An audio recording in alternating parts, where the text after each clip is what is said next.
Good afternoon. I'm here with Ryan Walton, and I thought I'd ask him a couple of questions about what it takes to win a prize at our Estreno Film Festival. Ryan won last year's first place prize for short film with people, and we call it Best Cinematic, and this was for the 2022-2023 year. And let's start with, so when your name was announced, what did you think? So when I saw the second place movie, it kind of narrowed it down, because once I had saw all the movies, I kind of narrowed down to fifth place and above, and then I slowly narrowed it down. I was so shaky, and once I saw the second place movie that it was not mine, I knew I was first, and that was more surprise than my name being read out loud. That was crazy. Because there was only one name, only one project that no one had seen. That's pretty cool. I actually structure it that way on purpose. Just kind of makes it kind of cool. That's neat. And so then you walked up on stage, and Mr. Gray says, one of the things that you'll get to do is you get to choose all the prizes. And did you have an idea about what you wanted to take already? Yeah, I had an idea before. I had kind of planned out my idea. I was, of course, preparing that I would get one of the last picks, and I didn't think I would get first, and that came as a surprise, because then I was like, oh wait, what do I actually want? Because I was just going off of what they would have left. Right. So then I was like, oh yeah, definitely the camera. Oh. I would want a camera of my own. That would be cool. Oh, cool. And is that what you took? Yep. Yeah, cool. Neat. All right, so what I really want to know is, to help other students, dude, how do you win a place? How do you win a prize at the Estreno Short Film Festival? It's all story.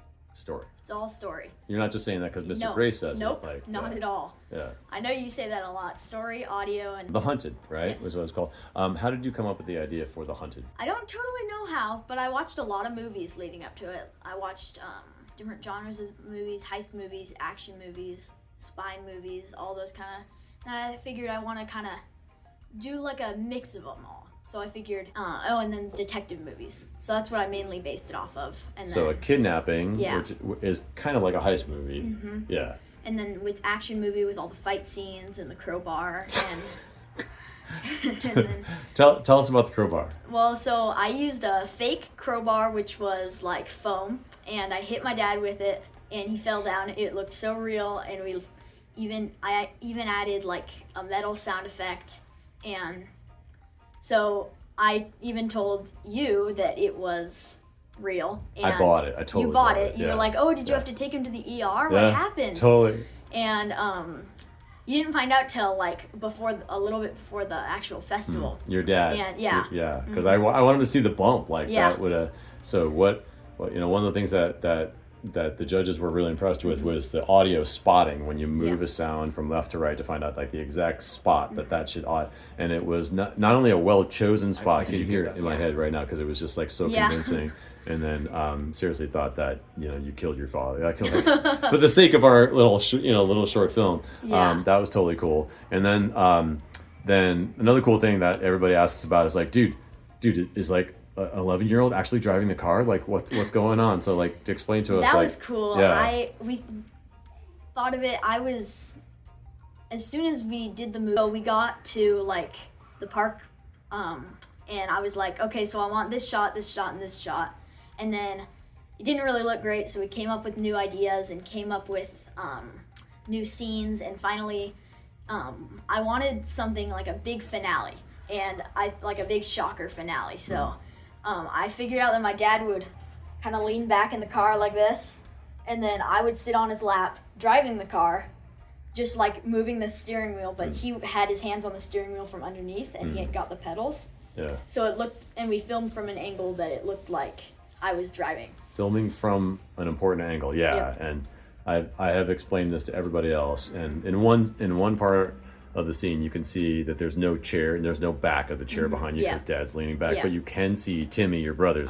You can see his, and you kind of notice the difference. But as it flies by in the movie, all in one take that what we see it, you have no idea. You really think that. Yeah. And then I actually thought the very first time I saw it, until I had a student point this out to me. He's like, dude, no, he's actually driving. And I go, wow, he is. Wait a minute.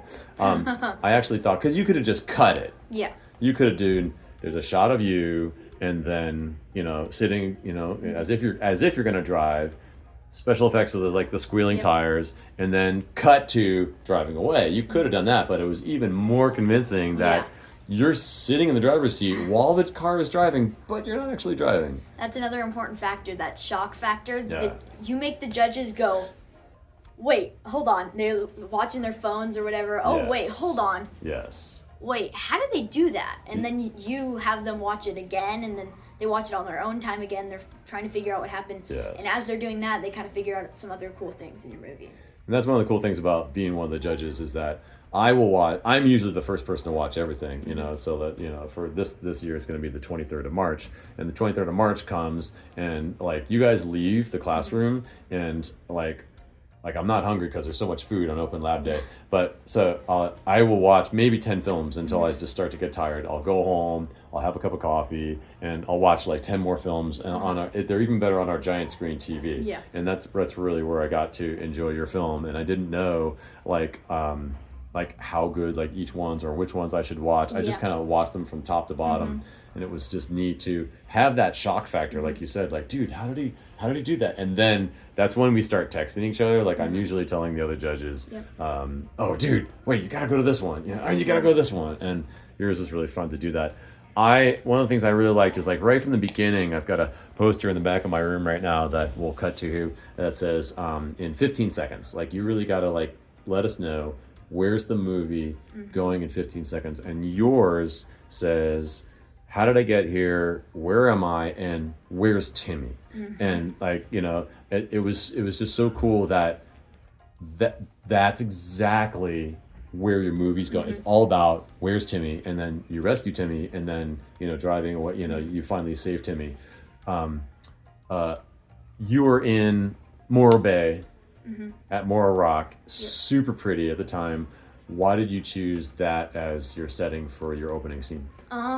Well, it was getting close to the due date, and it was super scary. I was editing every night, and I was for a long time, and I was at a volleyball game. It was a couple days before open lab day, and it was in Morro Bay, I think, for one of the schools there, and I was like, oh wait, this would actually be a pretty cool place for the opening scene. And the opening scene is a big part because you need music choice for the first, and then it needs to open up to see what you're going to actually do in the movie. And that kind of sets the tone for the movie, so it had to be a good place. And so did you go from the game to that shot? Oh, wow.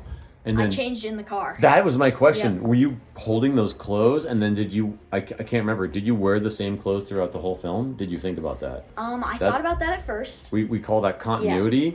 Yeah. Did you think about that? Yeah, I thought about that at first, and then I did a really good scene, and that was my traveling on all the different vehicles one. Yes. And yeah. I didn't wear a sweatshirt on that one. The next one I wore a sweatshirt. I totally forgot to wear the same clothes. Oh no. But I wore a sweatshirt. So the rest of the time I wore that sweatshirt or the shirt underneath. Yeah. And then it was the next day, right? So that you were working on it. That was kind of cool.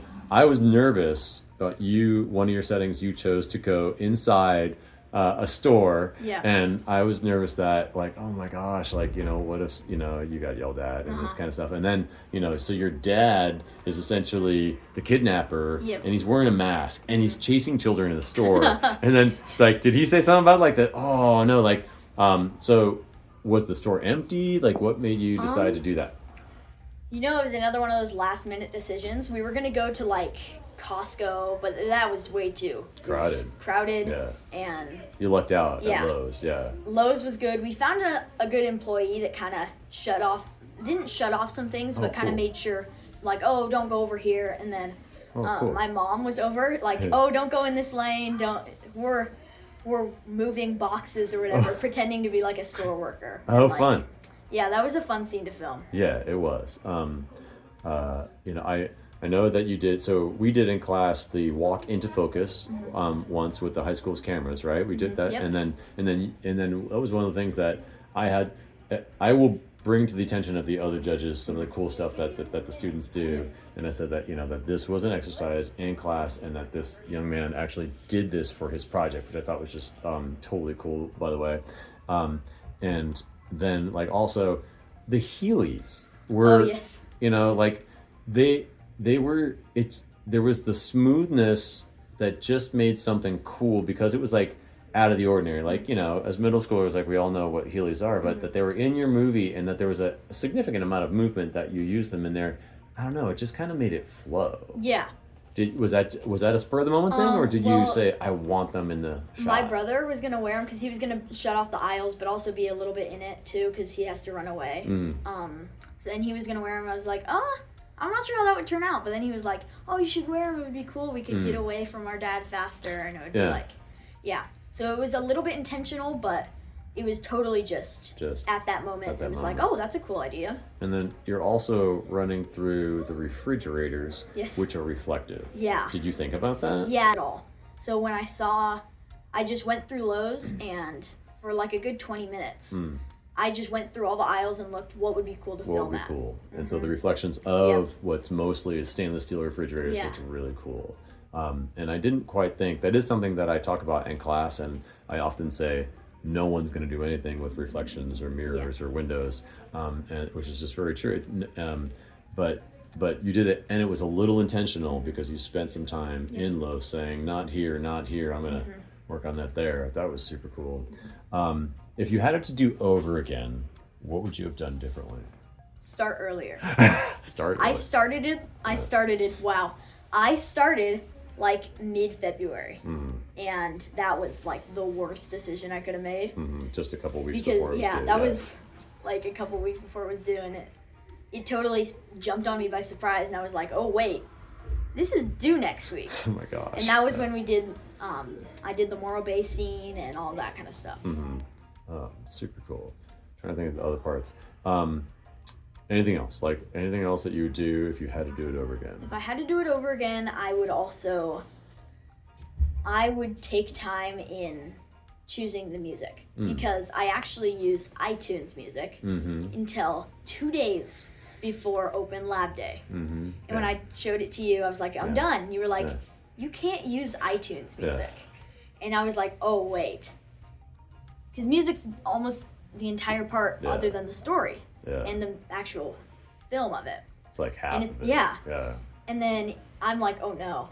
Because I had originally gone through story music, and I actually had to go through. I spent like a couple hours going through story. So that's one of the things. Like, so we did it. We I think we did a lesson with you guys, and we will do a lesson here. Is I will just put students on story blocks, and then I just like, okay, say 5 minutes, look at this genre of music, or 5 minutes in this genre of music. So going through lots and lots and lots and lots of audio, that would be beneficial. Yeah. Yeah. And knowing, I guess, like, I could have chosen better audio if I had more time to do it. And that goes again to the starting early. And I just wish I could have done that better. So a little 6th grader comes up to you, or 7th grader and 8th grader have never done a project, and they're like, I don't know where to start. What would you say? You should start this way. To be honest, I didn't start opening scene. Opening scene was one of the last scenes that I filmed. So is it okay to film out of order? Oh, totally, yeah. That's actually what I did. I actually think I went last to the beginning. And which was an interesting way to film, but I filmed the ones it's mostly about motivation. And I filmed the scenes that would be the most fun to film. Like the Lowe's scenes and those ones first. And the driving scene, those ones like that. Are you allowed to get help from your parents on this project? Yes, you are allowed. Yeah, and then did you get help? Yes, I did. Cool. My dad was an actor in it, Did they come up with good ideas? Yeah. They weren't the main people in it, definitely not, but they came up with good ideas, and it's okay to ask your parents for ideas. Totally. Did you get any ideas from other folks or friends or teachers? I got some ideas from my cousin, help with a name, because I named it, I think, the night before open lab day, I named it, and which is an interesting way to go. It just had no title for a long time. And that in the movies, they often call it working title. Yep. Working title takes the place of the title until they come up with something cool the night before. Yep. Well, super. Yeah. Is there anything else you'd like to add to our little? I want to show this to other students to give them some ideas to inspire them and. I would say maybe, along with that shock factor, kind of more just like locations. Locations. That's another shock factor. And locations, you want to be in a place where it's like, wait, that looks like a movie shoot. That looks like they paid to go here. It looks like Hollywood backdrop. Yeah. You got to actually think about locations. We drove so many places. We originally were going to do the chase scene in our front yard. And it totally changed. We did it by a park a couple streets down, and So you did. So was there anything that you reshot? I reshot almost every scene. Every scene. And did you make the decision to reshoot when you were looking at the footage going, dude, I don't like that, let's do it again? It was 2 weeks before, and I looked at, that was, because I made the thing, come up with a story January, film February, edit March. And that turned into do everything March. Right. And I looked at it and I was like, oh no, this doesn't look right. Yeah. And I was like, and that's the point where you have to assign days. This day is this scene, this day is this scene. You don't want to get caught in that. You want to edit each scene, I think, after I filmed it. And I think that's a big one. Knowing what you're going to do to edit when you're filming. Were you spending just an unbelievable amount of time outside of class on this project? Yes. Is that one of the things to polish it that you think that really helped you win a prize? I think almost all the top 5, other than maybe 2, were done out of class. Almost all of it. So some of that time could have been in Mr. Grace's class, but during lunch, and in Mr. Grace's class maybe after school, but it's not during the class period. Takes a lot of extra. If you want to get top 5, you got to go extra. Yeah. Way extra. So what's way extra? Way extra. Staying up late. Yeah, staying up late. You got to go okay, so you come up with a movie and it's okay, is this good? Yeah, it's great. You ask your parents, yeah, it's great. No, it's not. You tell them, no, it's not. What can I do better? And then that's kind of hard because nobody really wants to tell you what you can do better. It's hard. Because they're all oh, it's great. Yeah. Oh, Ryan, honey, that's wonderful. Yeah. Yeah. And then that's when you got to do it yourself. And you got to be okay, that's bad. That's bad. That I can do way better. And it's that's a lot of it too. That's a hard thing, I think, for students to say. Killing the babies. That's one of the phrases, to take the thing that you absolutely love and say, I can do it better. During the flood, I filmed a scene where I was looking for Timmy, he drowned in the flood. He was I was kayaking around in the flood looking for him. And I had to kill that scene. And then there was another one where I climbed up on a fire truck. We raised the ladder up to the top. And I climbed up all there to get a better vantage point. And I filmed a good panoramic scene, and that was really cool. We had to kill that one too. So is that for your movie that you're making now? No, that was for last time. Oh, really? Wow. So I totally want to see those shots now. They sound pretty cool. Can you give us, without giving too much away, are you planning on making another movie? Oh, yeah. Okay. So we have a couple of students who they have done a movie 1 year, and they come back, and they come back again, and they come back again, and you're one of those students who wants to do that. Can you just give us a little hint about, what is your next movie? I'm actually doing the planning today, so that's going to be it's going to be exciting, and it's going to be a heist movie. Other than that, don't know too much, because like I said before, starting early, I did not do that. I started late, I totally jumped up on me again, and but it will be better than last year. You're going to make it better. Yeah. Okay. Because I'll take the things that I wanted to do last year and I'll put them into this one, more of the shock factor. I'll build a couple sets, stuff like that. Yeah. So it has to be, and I'm gonna tell you why, because I want your permission. So I mean, I'm gonna show your projects, and I usually show the projects once, but I want your permission to trash your project. Oh yes. Can I do that? Yeah. Like I want to show a piece and say what could Ryan have done better, and then to get my students to learn about that. Yeah. Is that okay? Oh, yes. Okay. Yeah. And so you are going to be competing essentially against yourself in that way, and then those students are going to learn from your mistakes from last year, and so you'll be competing.